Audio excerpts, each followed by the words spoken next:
Hiya fellow West Ham fans. I just wanted to send this video because I saw Hammers Forum, which is Gonzo, put out that controversially, maybe, and it does get us talking, is Lopetegui worse than Avram Grant?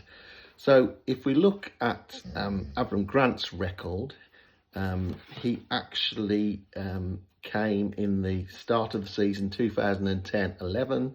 He played 37 of the 38 games. He got sacked the last game, before the last game. He won 7, drew 12, lost 18. We scored 43 goals. We let in 70 with a negative of -27 goals against. 33 points in total. We finished bottom, not surprisingly, and were kicked out of the Premier League. Now that equates to a 19% win rate and a 49% loss rate. Now, if we look at Julen Lopetegui's tenure so far, we've played 20 games. He's won 6. We've drawn 5. We've lost 9.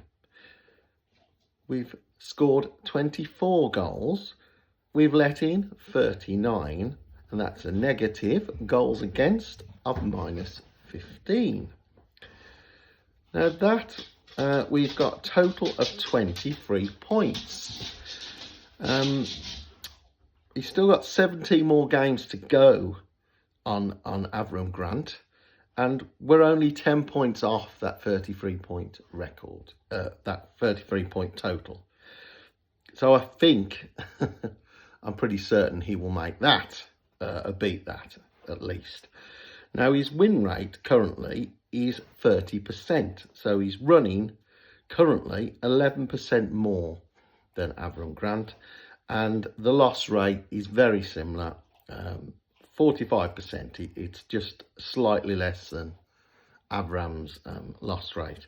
So really, yes, if we lose most of our games now, then he might equal that record, but it's very unlikely. So that really, I think, was more as a point to get us talking, really, than to believe, really. Now, I'm not happy with Lopetegui. I did think we'd got to give him some time, but by December we played, 12, 15 games. We'd had some good results: Palace away, Ipswich home, Newcastle away. Obviously not all the halves were brilliant, and we could have easily ended up drawing or losing no games. We gave a lot of chances. Defence has been awful all season. We let in far too many goals. But I felt we needed to give him a bit of time. But obviously, after the games we had in December, I wanted him gone, really. I still struggle to see a blueprint, what he wants to do, how he wants to play. I don't see a functioning midfield. Haven't seen enough at all to give any hope that it's going to work for him, as much as I would love it. I don't like managers getting sacked. So yes, like mainly everyone, I think the consensus is he's probably got to go. But then comes this game yesterday, and if we just look at that game on its own and don't try to ignore everything else, we actually played, well, I thought we actually played very well. We've got some energy. We passed the ball out quite well. We seem to, which we struggled with a lot in a lot of games, is we seem to get passing completion right. We were passing the ball quite well, and we were causing Man City a lot of problems with the pace of Somerville, Kudus, and Paquetá he made some errors, but he looked as if he was up for this game as well, and we just got some energy, I think that was a positive performance.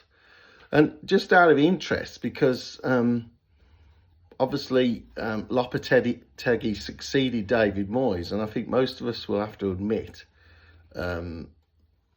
we've been awful for we were awful for a long time under Moyes. Yes, we won the conference. I was there with my daughter. It was an amazing experience, but I think if we're all honest, we could have lost that game. Apart from the brilliance from Paquetá and the through ball to Bowen, we possibly could have lost that game.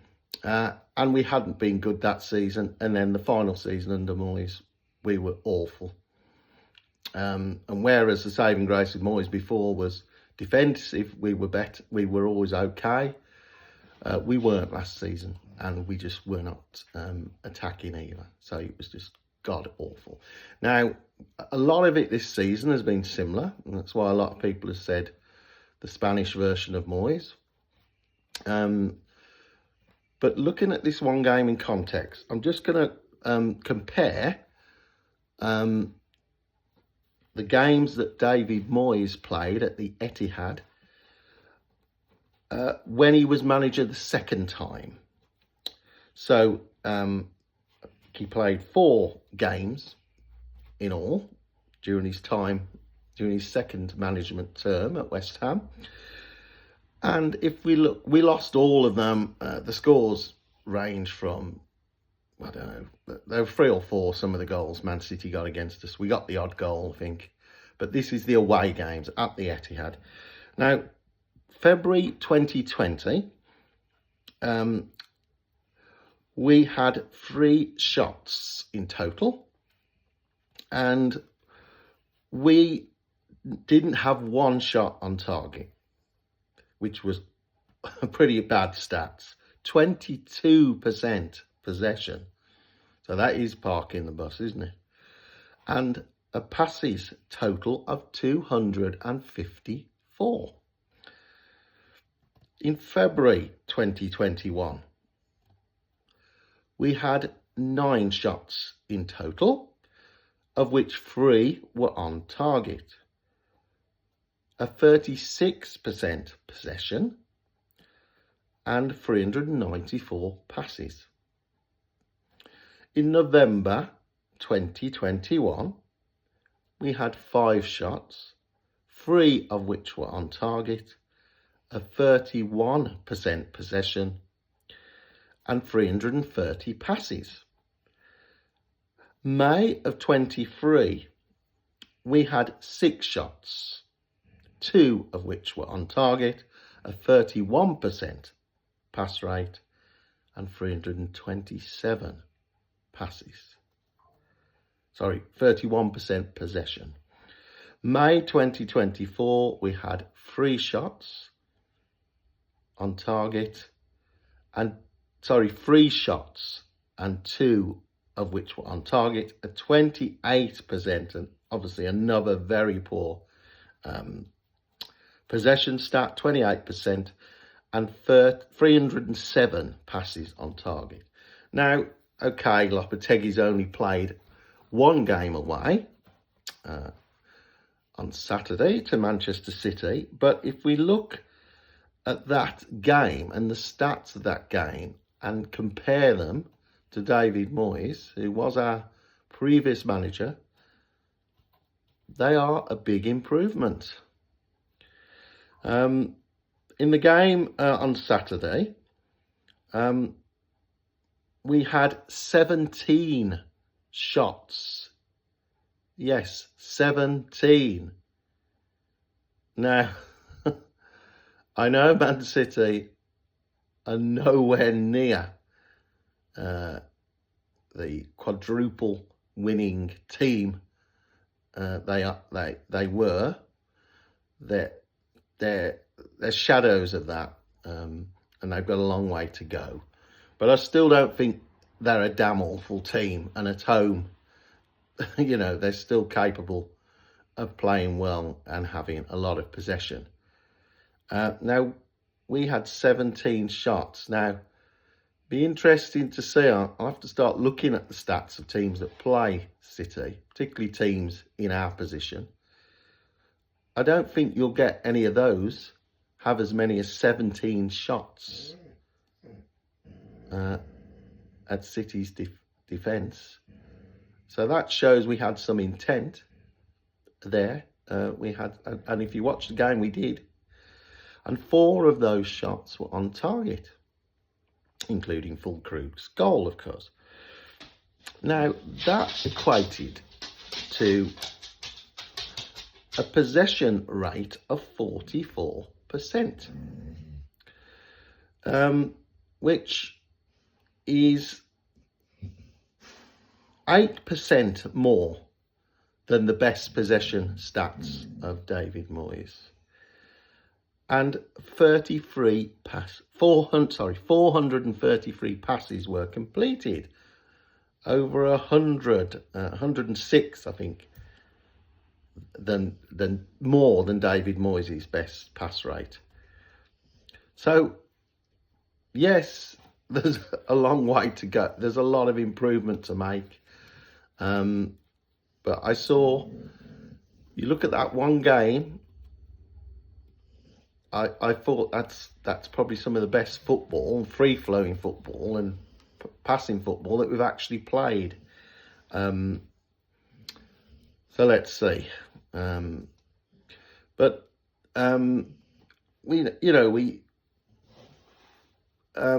It's interesting with, and it's probably a good thing in a strange sort of way. We were all terrified of the prospect of Bowen out now for the next 6 to 8 weeks. But then, in a lot of ways, it's given Lopetegui an easier answer, because he now has played Somerville on the left, and we always said, didn't we, that Somerville he's the left winger, attacking left winger. He should have always played, and Kudus should never have played on the wrong side. You know, a square peg in a round hole. And now obviously Kudus was able to play in his best position on the right, and then again, the jury's out on Fulkrug, but he chose to play him up front. I probably would have chose someone else. I know Gonzo suggested Guilherme, or maybe Paquetá, someone else other than Fulkrug, but he did score. Don't think he did a lot else, but if he's given the service, I think he will put goals away, and he's going to improve after being out a long time. But basically, for the next few weeks, the decision is a lot easier. And if we play anywhere like we did yesterday, and we've got home games against Fulham and Palace, I believe, have we? Then we've got certainly a good chance of winning those games. So we'll see. But I think the big test now for Lopetegui is, what will he do when Bowen comes back? Because he's the captain and he's played really well this season. He always gives 100%. Even if he doesn't play brilliantly, he gives 100%. And often he plays fairly well. And he's our main threat. So he's got to play Bowen. Now, whether he chooses to put Bowen up top, but I think you lose a lot of what Bowen is when you play him up top. I think that's a waste. So he's got to drop Kudus then, hasn't he, in that case, or play Kudus in midfield. He must play Somerville. And Somerville was outstanding. I've been pretty impressed with what I've seen of him, but that was his best game. He was outstanding. He got real pace and threat. And it really gave the Man City defenders something to think about. So he's got to play a proper left winger on the left. So, you know, I don't know what he's going to do with Kudus, but he can't play Kudus back on the left. And if he does, then I think he does deserve to be sacked or lose his job, certainly in the summer, because that's just stupidness. By now it's obvious, and after the game yesterday, it really proved that it just does not work with Kudus on the left. You're nullifying his threat. So there you go. I mean, I'm not a massive fan of Lopetegui. Please don't think that I'm a big fan. I'm not. But I think sometimes we have to take blinkers off. And if we look at that game on its own, and say we've compared it to David Moyes, it is a big improvement. So you can't deny that. So anyway, hope you've enjoyed this video.